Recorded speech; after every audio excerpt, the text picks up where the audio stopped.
Warning, the following content depicts sometimes violent acts and may be disturbing to some viewers. It also may not be suitable for small children. Police officers ignoring the law they're meant to uphold. Okay, this officer nine times out of 10 wouldn't arrest me. Sometimes lying, sometimes threatening violence. As soon as they come off, I'm gonna beat your. That's what I'm gonna do. And sometimes striking out brutally. Fracturing the woman's orbital and sinus wall so badly, she underwent reconstructive surgery on her face. And yet somehow not facing prosecution. Not to charge a San Antonio police officer. And even remaining employed. A veteran San Antonio police officer who was fired has won his job back. It's all part of a growing trend. Hey! Stop! I said nothing wrong! That has national experts worried. Go towards me! Sir, don't go! When a police officer engages in some really heinous behavior, they don't seem to stay fired. It's a KSAT News Defender Special, Broken Blue, Misconduct in the San Antonio Police Department. They are our protectors, our peacekeepers, even our heroes, police officers. It's an important job that requires the character to handle the authority and the power that comes with it, which is why when an officer misbehaves, the KSAT defenders believe you have the right to know about it.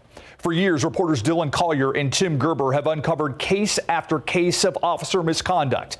Tonight, we'll look at some of what they've discovered, but also ask the question, why does there seem to be so much of it in San Antonio? We start with a case of brutal violence. Here's Dylan Collier.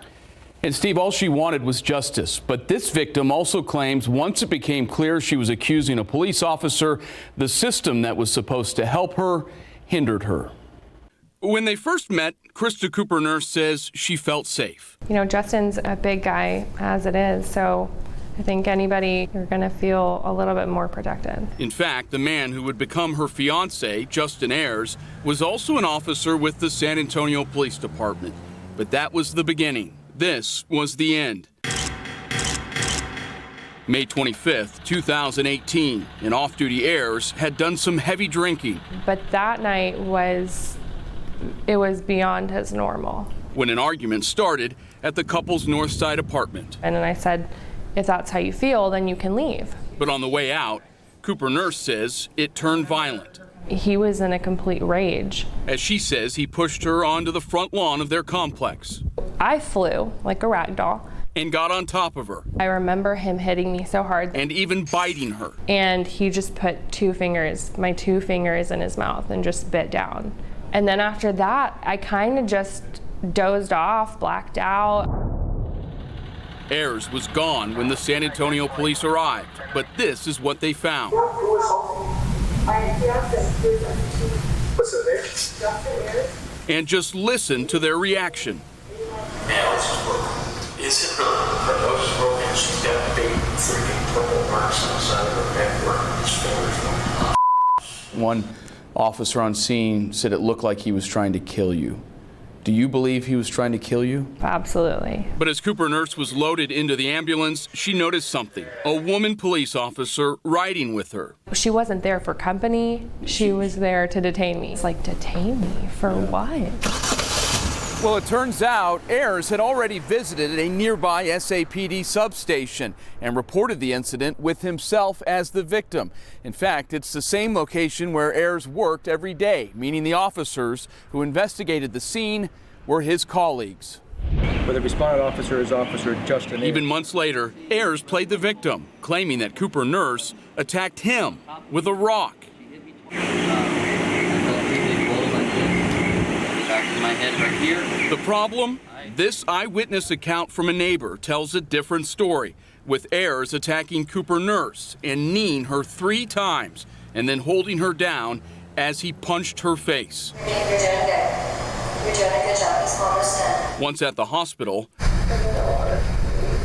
doctors discovered the damage was far worse than previously estimated, with her skull fractured in 3 places, leaving the bone around her eye and sinuses demolished. They said that The orbital wall would have to be replaced because at that point my eye had nothing to support it, and it would ultimately just fall. So doctors performed extensive reconstructive surgery, including inserting a metal plate through her mouth, leaving half her face still numb. And the feeling is still not there. But even worse, she says, first she applied for a protective order against Ayers and was denied. But then Ayers asked for the same order against her and was approved. Next, SAPD decided not to criminally charge their fellow officer, but instead passed the case to the district attorney, labeling it a misdemeanor assault because there had been no permanent serious damage. Is that an insult to you that, you know, you're going in to have a metal plate put into your head and they're describing this as minor injuries? I wasn't surprised because nothing was really taken for what it should have been. Then had it not been an SAPD officer, the case would have been completely differently. So was I surprised? No. It took 3 months before the recovering Cooper nurse finally got some good news. A citizens review board had reviewed the incident and recommended that Ayers be fired. SAPD Chief William McManus took action. Just one catch. Despite the orders of the police chief, Ayers had a good chance of keeping his job, won by the union also known as the San Antonio Police Officers Association. It's called arbitration. It's discouraging. You have these police officers that feel guarded, and they are safe. They are so safe. They're so untouchable. So what happened next? We'll tell you more about that a little later. But first, reporter Tim Gerber will show you a case where an officer was fired twice and both times got his job back. As soon as they come off, I'm gonna beat that beach. I'm gonna do. You ready? And in a few more minutes, one of the most infamous acts of San Antonio police misconduct.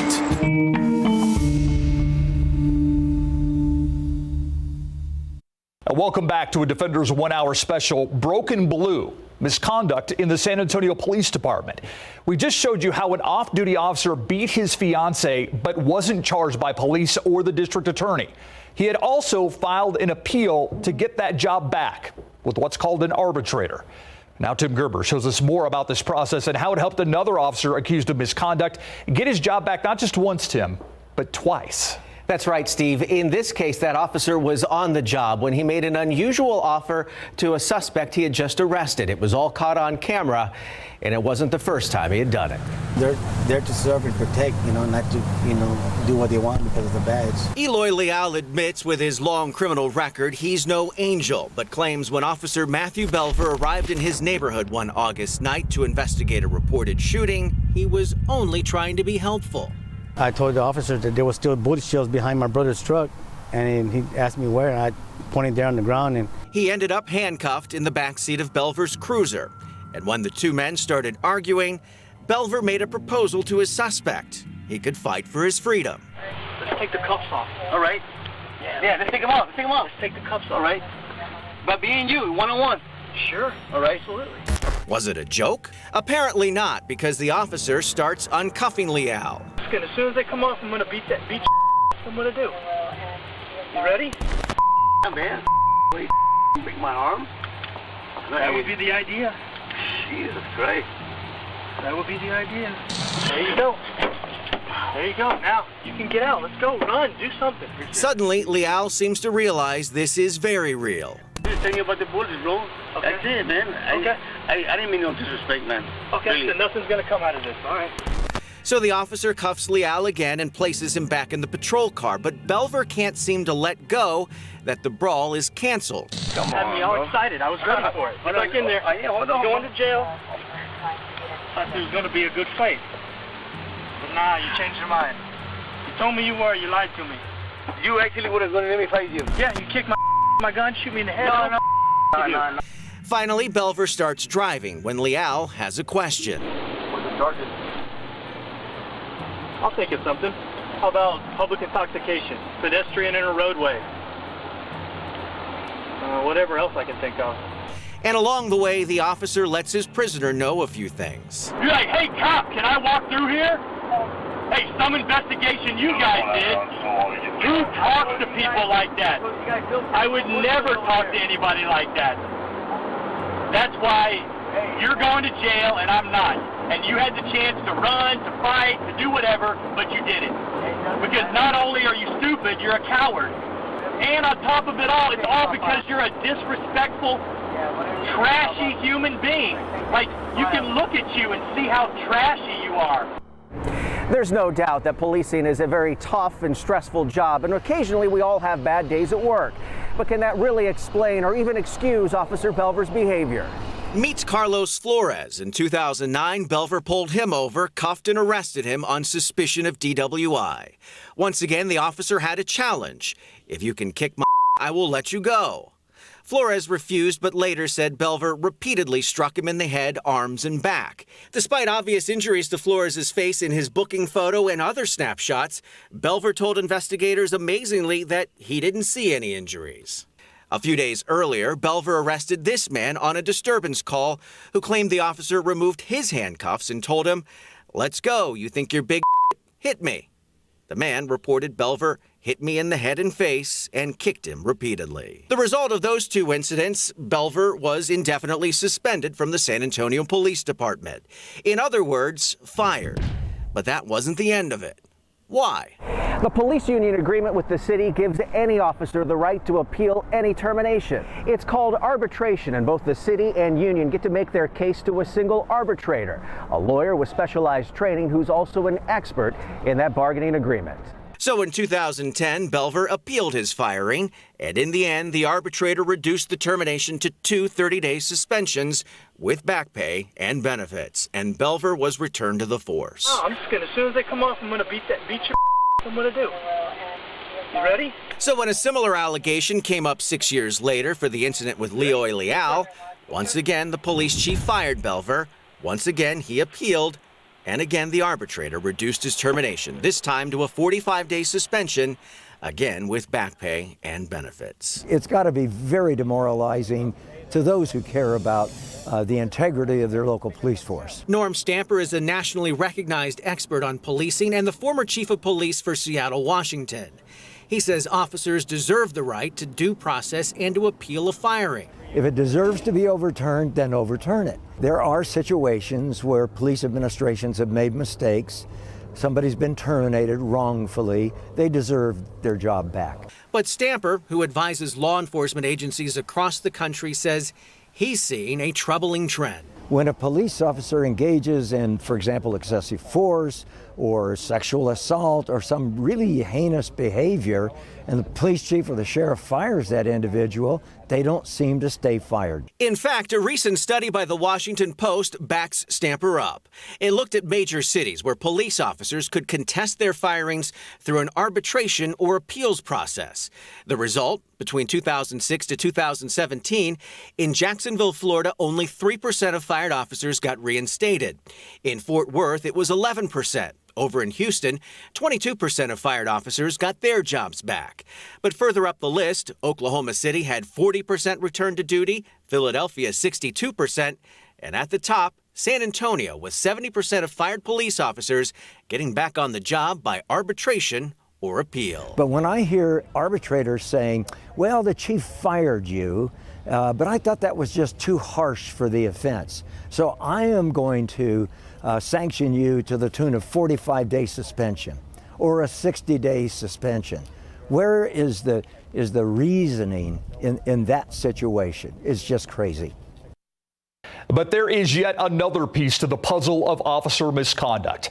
When we come back, Dylan Collier looks at an infamous case when an SAPD officer gave a homeless person a sandwich of excrement, and how Texas law helps him and others get their firings reversed. And just a little later, the KSAT defenders investigate an officer with a problem with the truth. Me and this guy never arrested for weed, ever. But we're in a camera car and we're doubled up.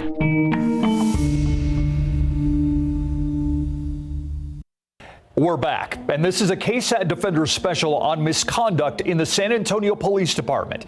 You just saw how one officer was fired twice for offering suspects he arrested a deal, beat him up in a fight, and they could go free. But both times he won his job back through what's called an arbitrator. Now Dylan Collier shows you one officer who used what many call a loophole in the law to overturn his dismissal for making a particular kind of sandwich. Dylan. You couldn't be blamed for thinking Matthew Luckhurst had a passion about something most people find, well, gross. In fact, this SAPD bike officer practically became famous for it. Here's how the story begins, with Officer Matthew Luckhurst on bike patrol with 3 other officers. Part of their beat, as seen in this exclusive body camera footage, Houston Street and Interstate 35, a regular camping spot used by the homeless. Give me your IDs, you're all violating criminal trespassing. That the officers have to clear regularly. Man, it smells like pee out here. How are you gonna hang out here? And in this same spot, something happened that police officials would later call vile and disgusting. Luckhurst found some dog feces near his foot, and using a piece of bread that he also found on the ground, smeared the excrement on it and put it in a discarded food container, which he then set next to a sleeping homeless man. One officer on the scene testified that Luckhurst thought it was, quote, just funny, and was, quote, laughing as he described what he'd done. But as word spread, many of his colleagues said they were disappointed and in disbelief. The police chief fired him for the incident, and the media covered it near disgusting, unbelievable, disturbing, and far. But only a month after the sandwich incident, before it had even come to light, Luckhurst pulled another prank at the offices of SAPD Bike Patrol, again involving the same topic, so to speak. According to police documents, it happened in the women's bathroom, where both Luckhurst and another officer defecated in a toilet and left it. Then they spread a brown substance like tapioca all over the seat. The result, after another internal affairs investigation, Luckhurst was fired again. But Luckhurst had something on his side. It's a law that has helped other officers accused of misconduct. The purpose of it was to take politics out of the decision making. That's how Mike Helly of the San Antonio Police Officers Association describes the state civil service law. Among other things, it limits how long a city has to discipline a police officer. The limit, 6 months or 180 days from when any alleged misconduct supposedly happened. And it's also a part of the police union's contract with the city. Helly says it's his job to defend it. And it's basically the process. My only goal is to make sure that you guys follow the process when you're going after one of our employees. Hey, where do you usually stay, man? So how did it help Luckhurst? He appealed his termination for the sandwich incident to an arbitrator, claiming that the incident happened more than 6 months earlier than his firing. The result? He won the appeal, effectively getting his job back. Does it seem right to you that he would win back his job on a technicality? So the answer is yes, because remember I told you the process we have to defend. Should the department have done things to make sure they were within the guidelines or the process? Yes, they should have. This is an example of their failure to do that. Now, Luckhurst isn't back on the job yet because he's still appealing his second firing for that other prank we told you about. That will likely go to an arbitrator later this year. Want more on our investigation into police misconduct? You'll find the cases you've seen and much more at our website, ksat.com/brokenblue. When we return, he was accused of tampering with evidence.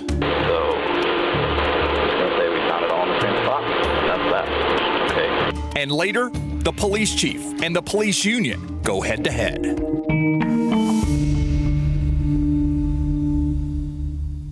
Welcome back. So far, you've seen how some police officers have misbehaved but kept their jobs through a combination of strong union agreements, protective state laws, and just law enforcement investigating law enforcement. But now Tim Gerber shows you what happens when the KSAT defenders get involved. Tim. Steve, they are probably the two most basic requirements for police officers, enforcing the law and telling the truth. But for one San Antonio police officer, it seems that was only a part-time rule. April 7th, 2015, and what appears to be a routine traffic stop for an expired registration. Do me a favor real quick. Just put your hands behind your back for a second. Okay, you're not under arrest. I'm just detaining you, okay? Soon becomes something more. That's because earlier, officers Matthew Martin and his partner saw the male driver receive several small packages, possibly drugs. So they do a search of the car. Yeah, I might pull him out and search him a little better because I asked him 3 times and there it is. They find 2 baggies of marijuana near the center console. The female passenger at first says she had no idea about the pot, but when Martin radios for a female officer to search her, the woman makes a surprising admission. I I pull it out for you right now and then just get it over with. Nobody has to come. I'm not gonna waste your time no more. It's at this moment that things take a turn. First, Martin mutes his microphone and talks with his partner. Then he comes back with a plan. See that red flashing light? Okay. Everything's being reported because we're working narcotics interdiction. Okay. So, I'm just going to say we found it all in the same spot. That's that. Okay. Martin continues. Green, this is what I'm going to do, okay? I'm going to take the cuffs off. Take it out. Okay. After removing the cuffs, he tells her what to do with her marijuana. Face the door. Take it out.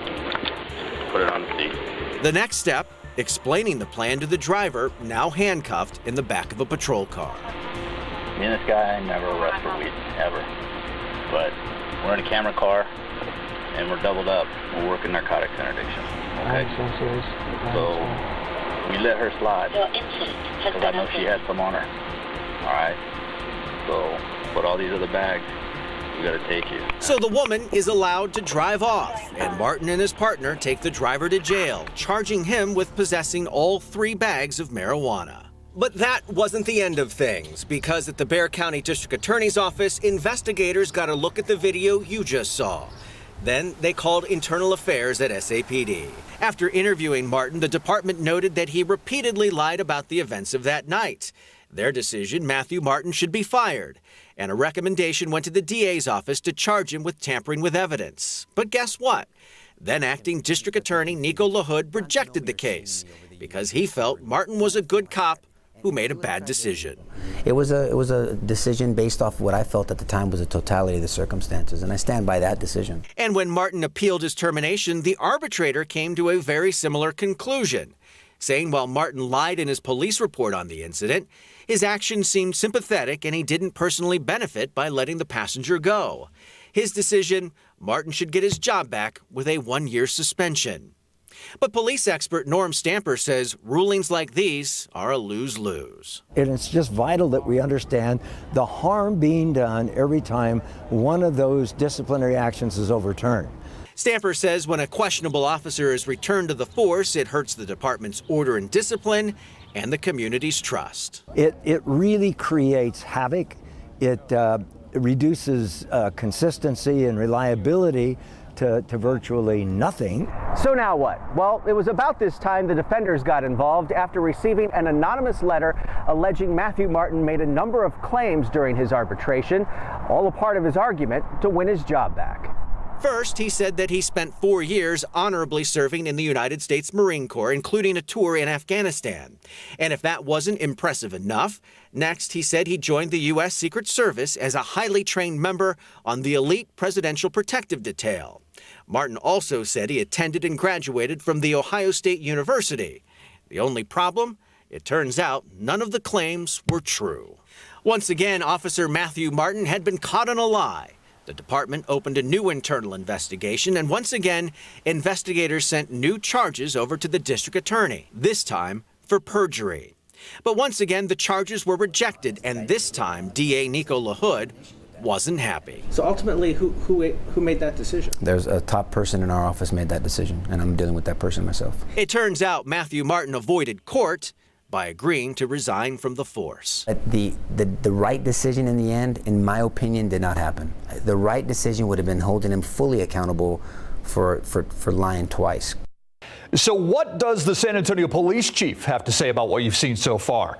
You'll see in our next segment, and also hear more from the police union as Tim Gerber and Dylan Collier team up to get the answers when we come back to Broken Blue, police misconduct in the San Antonio Police Department.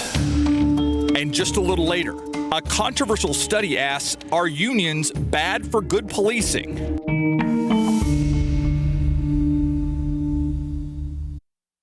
Welcome back.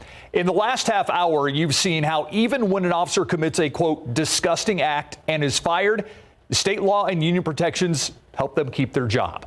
So what does the San Antonio police chief have to say about this? If the public trust is broken, that's one of the worst things that can happen to a police department. He's Chief William McManus, the head of SAPD. The subject of the conversation, misconduct among his ranks. We have an obligation to the public to make sure that these cases are disciplined properly. Which makes his admission to reporter Tim Gerber surprising. Are there some officers still wearing a San Antonio police uniform that you think should not be San Antonio police officers? Yes. Does that bother you? Sure, it bothers me. But the chief says there isn't much he can do about it because of protections granted police officers by Texas law and also by San Antonio's agreement with the police officers union. Both let officers appeal any job firings to a single person, an arbitrator. Once an arbitrator rules, that's water that's long gone under the bridge. But McManus says there are problems with the system. Every officer is due their due process, but again, some of these things that are due process are not quite fair. At the top of McManus's list, that 180-day rule we told you about. It says police management has 6 months to discipline or fire an officer for misconduct. You got a Louis Vuitton wallet, man? As you just saw, the rule allowed an officer to win his job back after being fired for giving a homeless man an excrement sandwich. McManus recalls a similar rule when he worked in the nation's capital. When I was back in D.C., we also had a 180-day rule, but it was 180 days from the time that you were aware of the infraction, not 180 days from the time the infraction occurred. If we find something out after the 180th day, we can't go back and take corrective action on it per the contract. And I don't think that that's just. The chief also told us that the rules say even when an officer repeatedly commits the same violation, like the case we showed you of Officer Matthew Belver, I'm going to beat your that's what I'm going to do. You ready? it often can't factor into deciding his punishment. Why? We can only go back 2 years and use past discipline as part of whatever the corrective action might be. So if something happened, 2 years and 1 day ago, and the same infraction happened again, we can't refer to that. We can't use that in coming up with the discipline or the corrective action that we take. So we wondered, could this help explain why San Antonio is tops in fired officers getting their jobs back, as discovered by the Washington Post? Do you have any idea why you would be higher than other police departments similar in size? I do not. But the San Antonio Police Officers Association says it does know why. Association President Mike Helly told reporter Dylan Collier that the police chief is too quick to fire officers. And he'll cry foul that, hey, I can't fire anybody, but typically you shouldn't have fired him to begin with. Helly claims that when police misconduct happens, in some cases simply firing the officer becomes the easiest political solution for Chief McManus. The chief has routinely made statements in front of the employee and our attorneys that, I can't defend this in front of the media, or I don't want to defend it in front of the media, so he'll choose to terminate the employee. In fact, Helly points to the case of Officer Tim Garcia. In 2018, his own body-worn camera caught him using the N-word during an arrest. Why am I doing this? For what? For being up. But instead, the chief fired Garcia, something Helly says McManus often does, knowing it won't stick. And we'll basically say, hey, I'm terminating you and upholding it. Good luck in arbitration. If you get your job back, then we'll come back and revisit it. In fact, 1 year after being fired, Tim Garcia won his job back via arbitration. But the police chief says the union's claims are, quote, bunk. I would disagree vehemently that I overused the indefinite suspension. And while he wouldn't talk with us about specific misconduct cases, McManus pointed out that terminating an officer is not just his decision. He says before a misconduct case ever gets to him, it is first looked over by an independent review board. And those indefinite suspensions, for the most part, are recommended by the board. When an officer misbehaves, especially repeatedly, is it your belief that the chief should have the power to terminate that person? Sure, it's afforded in the contract. It is in the full ability to do that. So we had to ask, what about past cases like Officer Matthew Luckhurst and that special sandwich? That's utterly disgusting. Or Officer Matthew Belver, accused of challenging suspects to fight him. He's now back on the job. And you had the chance to run, to fight, to do whatever, but you didn't. Because not only are you stupid, you're a coward. There's sometimes how they say that bad luck strikes in threes. Sometimes it just happens, but Matthew is a good officer. He means well. He just had a stem of bad luck. But where does that leave the public? In the eyes of the community, what do you think that does to the police department? Well, I mean, I think it does the same thing as it does to the administration here. I deem it unfair. If an officer is terminated for just cause and they're given their jobs back, then I think the community has a right to be shocked by it. Coming up, a case that shows sometimes winning has a downside. In just a moment, what is the Rubber Gun Squad? Welcome back to Broken Blue. Perhaps no single case demonstrates the power of the San Antonio Police Officers Association, frequently referred to as the union, than our next one. A mix of on-duty drinking, car chases, and fatal gunfire. But as Dylan Collier shows us, sometimes even when you supposedly win, everyone can lose. Steve, his star was rising fast in the police force. That is, until one summer night that ended with a woman wounded and a man dead. But many say that evening, Officer Michael Garza was a hero. You decide.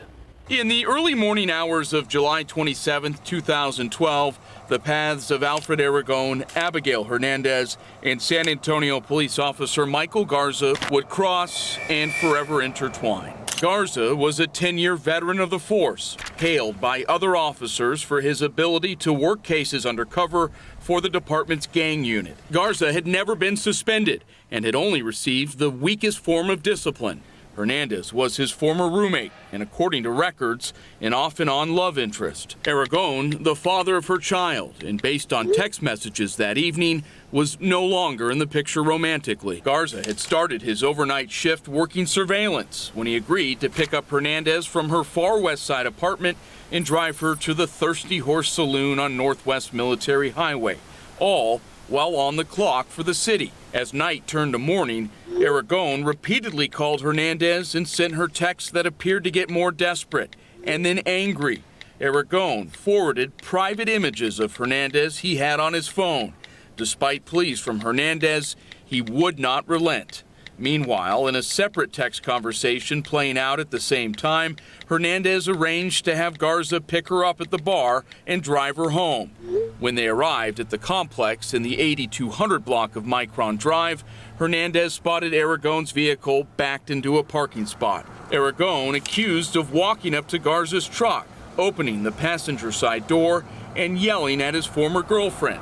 Records show Garza drove off, and after Aragon sped past them outside the complex, Garza returned Hernandez to her apartment.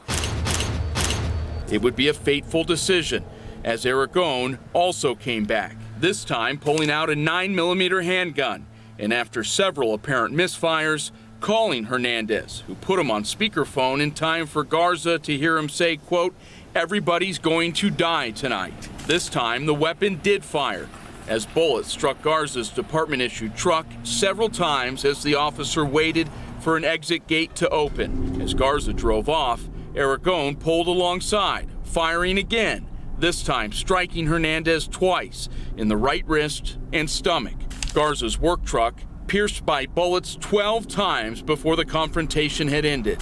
With his passenger bleeding profusely, records show Garza engaged in a cat-and-mouse routine with Aragon, with each man appearing to pursue the other's vehicle at times, before ending up on Aragon Street. After Aragon ran behind a tree, Garza, for the first time, identified himself as an officer and fired his own gun at him 8 times.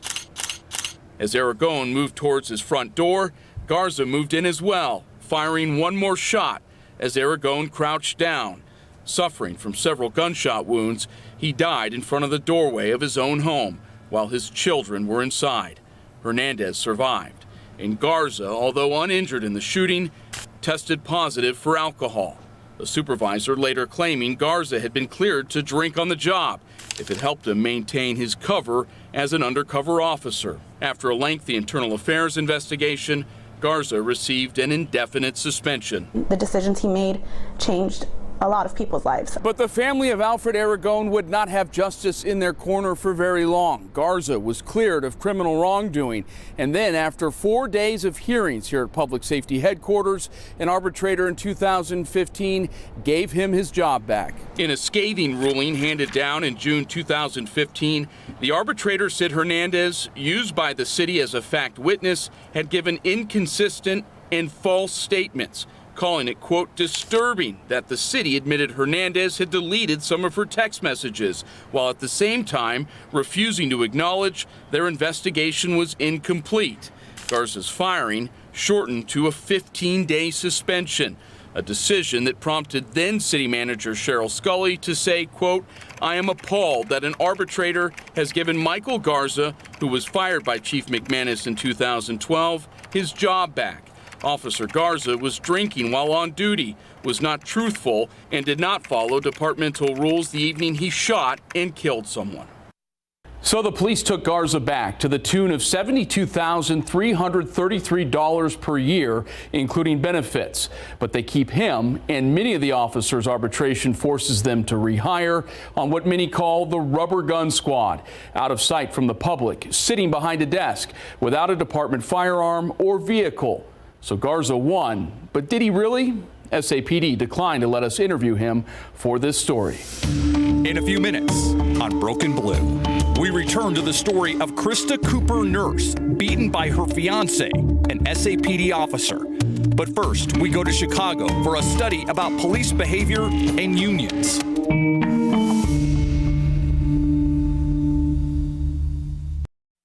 This is Broken Blue, KSAT's investigative look into police misconduct.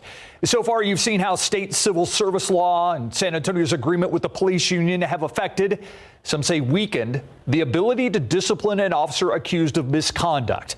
But how did things get this way? Here's Dylan Collier. Steve, the answer is it took decades. Where other unions across the country have weakened, police unions have grown stronger and stronger, sometimes foregoing salary increases for more political leverage and protections for their members. But now activists, academics, and everyday citizens have taken notice. It's another day, another traffic stop, but it doesn't take long. Man, take a seat back in the car, please.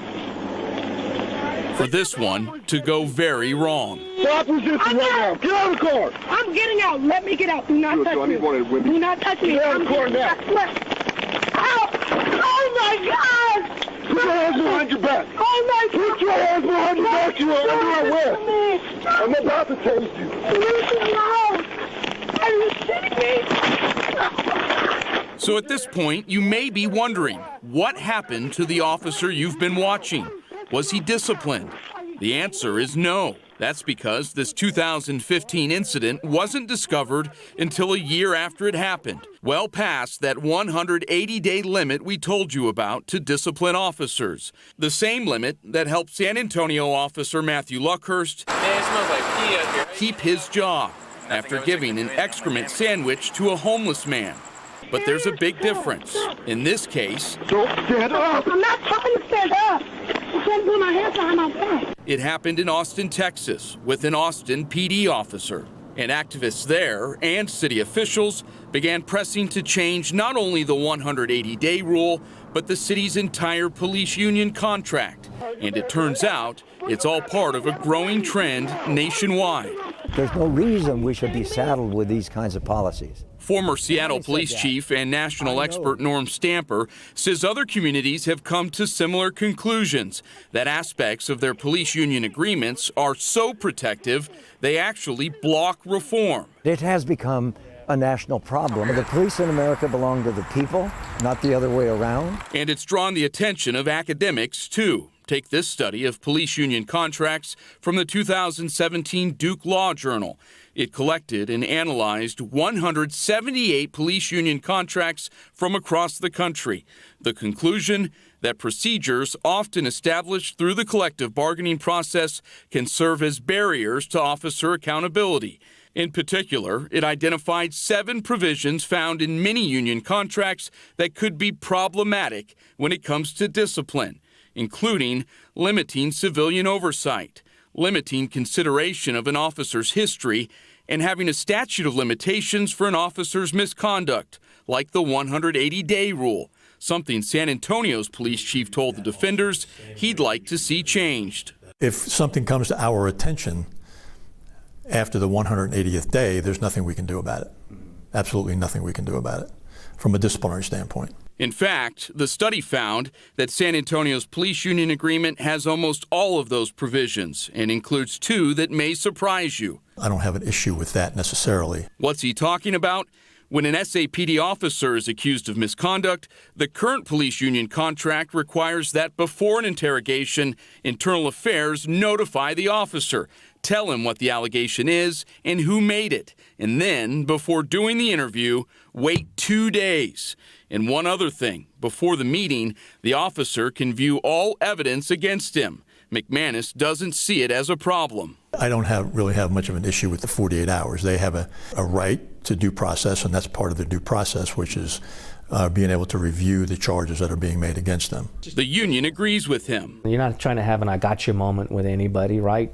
So you're giving the employee notice that he's under investigation for whatever it might be, and then he's going to have to come in within that time period after the 48 hours.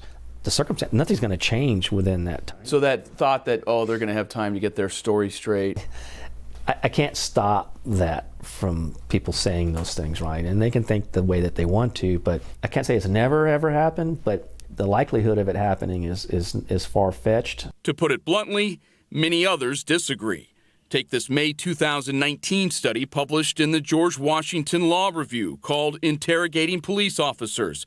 Besides examining legal and labor issues, the authors also surveyed 156 police leaders across the country about how such limitations would affect their ability to find the truth when interrogating not police officers, but members of the public.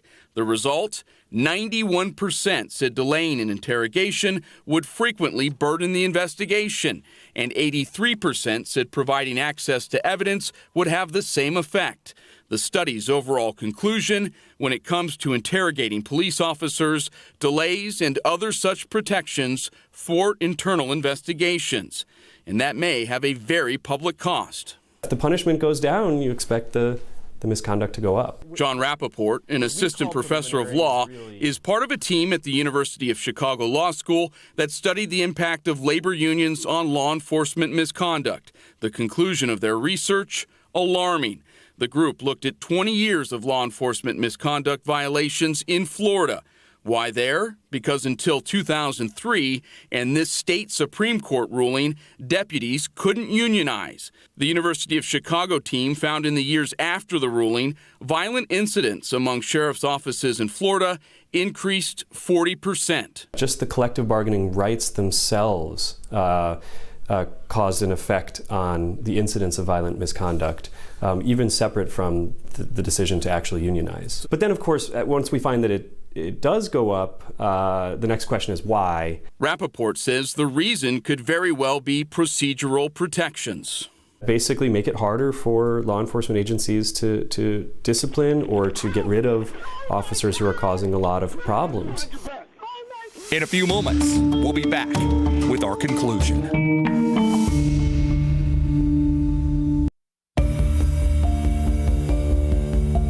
In the last hour, you've seen San Antonio police officers commit acts of misconduct. Man, break my arm? That would be the idea. Jesus Christ. Including violence that sometimes turn deadly. In other cases, the problems involved honesty. We let her slide. I know she had some on her. All right? Yes, sir. So, but all these other bags, we gotta take it. Or in one instance, humanity. One officer on the scene testified that Luckhurst thought it was, quote, just funny and was, quote, laughing as he described what he'd done. And often managing to keep their jobs, at least initially. And you've seen the police chief. Does that bother you? Sure. And the local police association. My only goal is to make sure that you guys follow the process. Oppose and defend some of the union protections that made it possible, as others worry where it's all going. And so, yeah, if the punishment goes down, you expect the misconduct to go up. Which brings us back to where we first started. He was in a complete rage. The case of SAPD officer Justin Ayers, accused of beating his fiancée on their front lawn. I remember him hitting me so hard. She needed reconstructive surgery. They said that the orbital wall would have to be replaced because at that point my eye had nothing to support it and it would ultimately just fall. And while Ayers was not charged by the police or a grand jury, the police chief fired him. Ayers appealed it, like the other officers you've seen, through an arbitration hearing. So what happened? On November 15th, 2019, the independent arbitrator upheld the termination, and Ayers stayed fired. I had to go through so much, not only physically, but mentally. And his former fiancée says it was as if the world made a little more sense. Maybe I was naive to go at it as strong as I did. Maybe I don't know why I wanted so badly to see justice. Want more on our investigation into police misconduct? Well, you will find everything you've seen and much more at ksat.com/brokenblue. For the defenders and all of us at KSAT 12, thank you for spending your time with us. I'm Steve Spriester. The Night Beat is next.